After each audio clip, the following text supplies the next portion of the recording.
Aujourd'hui, on est sur le terrain de Rouvroy, le terrain de ring de M. Gombard. Et là, je suis en train d'entraîner les futurs conducteurs de chiens dans le domaine de la sécurité. Le but, c'est de pouvoir permettre à ces gens-là de pouvoir travailler et d'être diplômés pour pouvoir travailler dans ce secteur de sécurité. Donc c'est vrai que souvent quand on a une muselière aux chiens, c'est quand même contraignant, c'est comme si on met un masque. Voilà, souvent les chiens se secouent, sont un peu foufous. On a une maîtrise juste derrière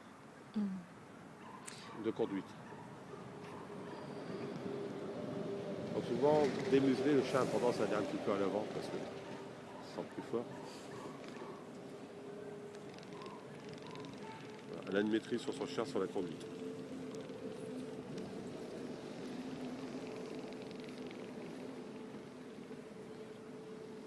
Donc on voit bien, la laisse elle n'est pas tendue, c'est pas assez rage.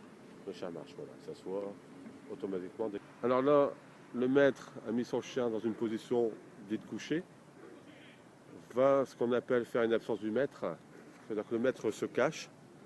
On compte à peu près un minimum d'une trentaine de secondes. Et mon commandement, le maître va revenir. Le chien ne doit pas bouger de sa place. C'est-à-dire que le maître peut vaquer un peu à toutes les occupations. Là, on entend des chiens qui aboient à droite, à gauche. Il peut y avoir du mouvement. Le chien ne doit jamais bouger une fois que le maître lui a dit de rester sur place. Là, je vais lui donner le commandement pour à elle de revenir. C'est bon! Donc elle revient. Le chien est toujours sur la même position. Et une fois qu'elle est revenue à côté, l'exercice il est fini. Donc on fait ça sur 30, 50, on peut le faire sur 1 km. Voilà, c'est une absence. Le chat doit savoir que son maître peut partir, mais il sait qu'il va revenir automatiquement. Si vous pouvez fumer, voilà. Donc au départ, elle va préparer son chien pour la palissade. Hein, on a droit à un obstacle, bon, le chien prend la palissade, et là, elle le met en condition. Voilà. Elle calcule la distance, parce qu'il y a une certaine distance par rapport à une hauteur, hein, tout est à calcul. Et là, elle va le faire passer au-dessus.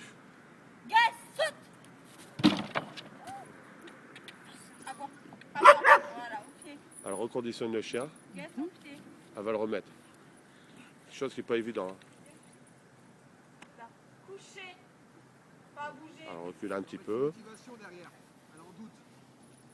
Et elle va le remettre. Voilà.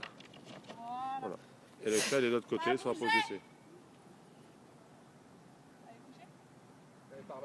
Donc le porter de chien, il y a une manière de porter un chien, à savoir dans le domaine si pour le travail ou si le chien est blessé. Là sur place, voilà.